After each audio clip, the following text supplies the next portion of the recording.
തദ്ദേശ സ്വയംഭരണ തെരഞ്ഞെടുപ്പിന്റെ കേളികൊട്ട് ശക്തമായി ആരംഭിച്ചു കഴിഞ്ഞു. അതിശക്തമായ ഒരു പോരാട്ടത്തിനാണ് ഇടതുപക്ഷ ജനാധിപത്യ മുന്നണിയും ഐക്യ ജനാധിപത്യ മുന്നണിയും BJP നേതൃത്വം കൊടുക്കുന്ന NDAയും കോപ്പുകൾ കൂട്ടിക്കൊണ്ടിരിക്കുന്നത്.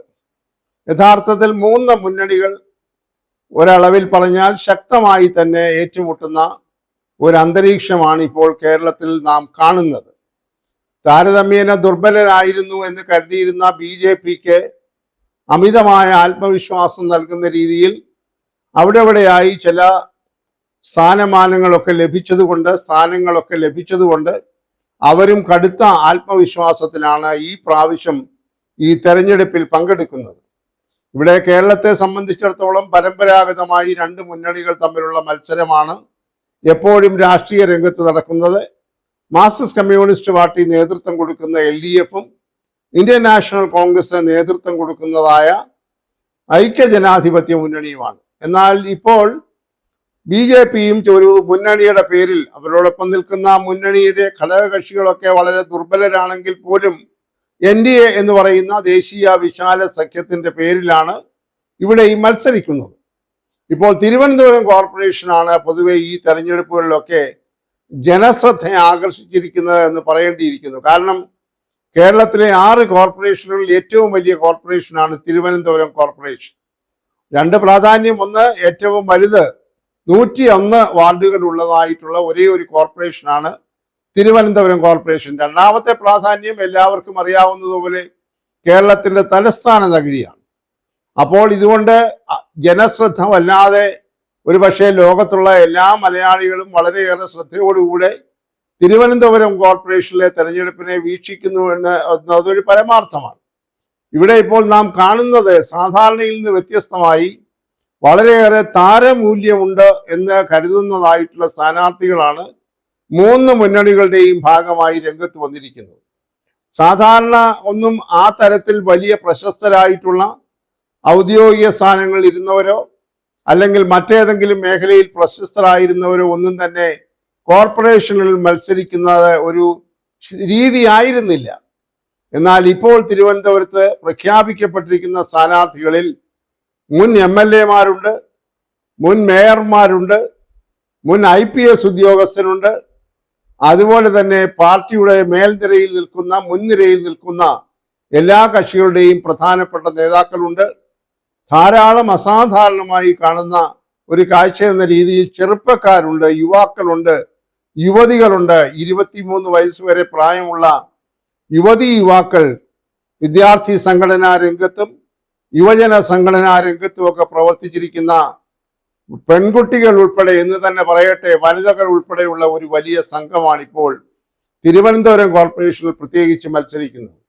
അതിലെടുത്തു പറയാവുന്ന ഒരു സ്ഥാനാർത്ഥിയാണ് തിരുവനന്തപുരം കോർപ്പറേഷനിൽ UDFനെ പ്രതിനിധീകരിച്ചുകൊണ്ട് കവടിയാറിൽ മത്സരിക്കുന്ന ശ്രീ KS ശബരിനാഥ്. അദ്ദേഹം KPCCയുടെ ജനറൽ സെക്രട്ടറിയാണ്. ആ അരുവിക്കര നിയോജക മണ്ഡലത്തിൽ മുൻ MLA ആയിരുന്ന ആൾ കൂടിയാണ് അദ്ദേഹം. സാധാരണയായി MLAമാരായിരുന്നവരൊന്നും കോർപ്പറേഷനിൽ മത്സരിക്കുന്ന ഒരു പതിവില്ല. എന്നാൽ അദ്ദേഹം ഇപ്പോൾ കോർപ്പറേഷനിൽ മത്സരിക്കുകയാണ്. അതിന്റെ പ്രധാനമായ കാരണം UDF ഈ മത്സരത്തെ വളരെ ഗൗരവത്തോടുകൂടി കാണുന്നു എന്നുള്ളതാണ്.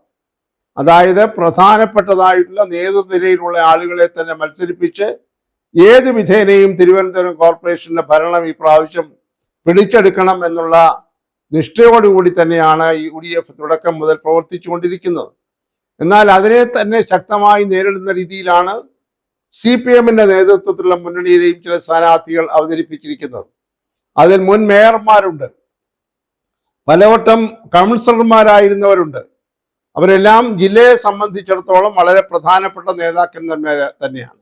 എന്നാൽ വളരെയേറെ കൗതുകമുണ്ടാക്കുന്ന ഒരു സ്ഥാനാർത്ഥി പട്ടികയാണ് NDA മുന്നണിയിൽ BJPക്ക് വേണ്ടി രംഗത്തിറങ്ങുന്ന ഒരു മുൻ IPS ഉദ്യോഗസ്ഥ, DGP ആയിരുന്ന R ശ്രീലേഖ എന്ന ഒരു വനിത ഈ മത്സരത്തിൽ പങ്കെടുക്കുന്നു. BJPയെ പ്രതികരിച്ചുകൊണ്ട് ശാസ്തമംഗലം വാർഡിൽ സ്ഥാനാർത്ഥിയായി നിൽക്കുന്നു.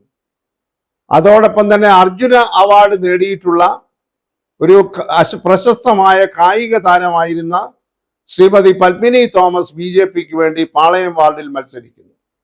അപ്പോൾ പറഞ്ഞതിന്റെ ചുരുക്കം, വളരെയേറെ താരമൂല്യമുണ്ട് എന്ന് കരുതുന്ന ആളുകളെ രംഗത്തിറക്കി വളരെ വാശിയോടുകൂടി നടത്തുന്ന ഒരു മത്സരമായി തിരുവനന്തപുരം കോർപ്പറേഷനിലെ മത്സരം മാറിക്കൊണ്ടിരിക്കുന്നു.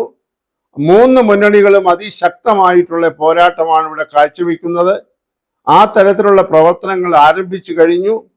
അത് എങ്ങനെയായിരിക്കും ഇവരുടെയൊക്കെ രാഷ്ട്രീയ ഭാവി എന്നുള്ളത് കണ്ടറിയേണ്ടിയിരിക്കുന്നു. BJP കഴിഞ്ഞ തെരഞ്ഞെടുപ്പിൽ, കഴിഞ്ഞ കോർപ്പറേഷൻ ഭരണസമിതിയിൽ 2ാം സ്ഥാനത്തായിരുന്നു.